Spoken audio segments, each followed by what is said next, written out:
Pour finaliser les réglages, on va aller dans le formulaire de commande par défaut.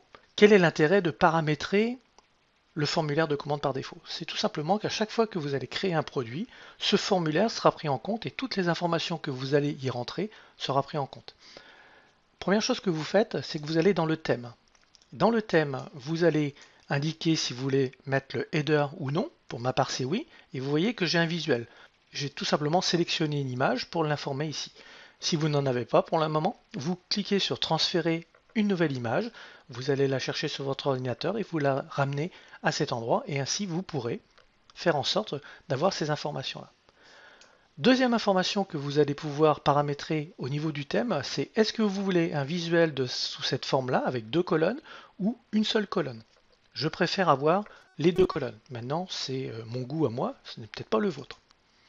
Une fois que vous avez fait ça au niveau du thème, vous revenez dans Informations et vous allez sélectionner les informations que vous allez demander au client. Est-ce que vous voulez confirmer l'email? Est-ce que vous voulez le nom de la société? Donc tout cela, ce ne sont pas des choses obligatoires. Par contre, dans la partie en dessous, c'est obligatoire. Je ne vais pas demander à la personne d'indiquer que c'est une société et son numéro de TVA, sauf si je ne veux travailler qu'avec des sociétés. Il va de soi que dans ces cas-là, je vais mettre ça, et si la personne ne fait pas partie d'une société, elle ne pourra pas acheter le produit. Mais j'ai tout intérêt à laisser ça comme la personne a envie. Si elle est société, elle va sélectionner, elle va mettre son numéro de TVA pour récupérer la TVA, sinon elle ne mettra rien. Par contre, je veux le prénom, le nom, l'adresse, le code postal, la ville de la personne et le pays. Le pays tout simplement pour la TVA. On sait que en Belgique, par exemple, c'est pas la même TVA que si on est en France. Si la personne est au Canada, la TVA ne sera pas prise en compte, etc. Ensuite, vous avez la possibilité, par défaut, d'indiquer le code promo. Est-ce que vous voulez que le champ code promo soit accessible ou non à votre formulaire? Si vous souhaitez à ce qu'il soit accessible, vous mettez permettre au client d'entrer un code promo. Par défaut, je ne le souhaite pas. Est-ce que vous voulez afficher des vignettes de produits? Si vous avez mis un visuel au niveau de votre produit, vous avez tout intérêt à afficher des vignettes. Comment est-ce que vous voulez présenter le prix? En toute taxe ou en hors taxe? Moi, je fais afficher les montants hors taxe avec total de la TVA.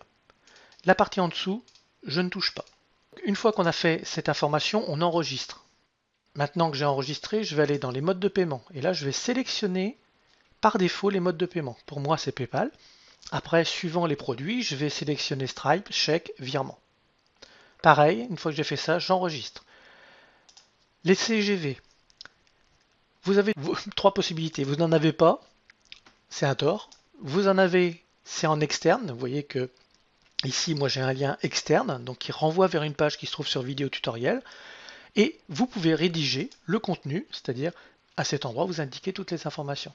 Une fois que vous avez donné l'information, vous enregistrez.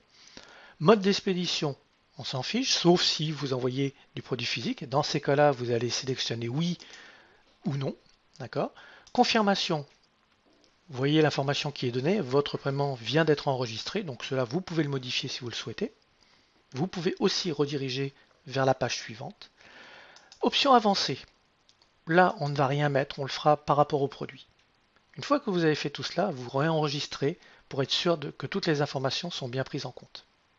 C'est réellement un gain de temps phénoménal quand vous avez fait ça, parce que après, si vous voulez modifier quelques informations dans vos formulaires, vous savez que le formulaire a été créé par défaut et que vous pouvez aller par exemple mettre le champ code promo ou ne pas le mettre, mais il n'y est pas par défaut. Donc si vous voulez mettre un code promo, vous allez pouvoir aller sélectionner oui, je veux avoir le code promo.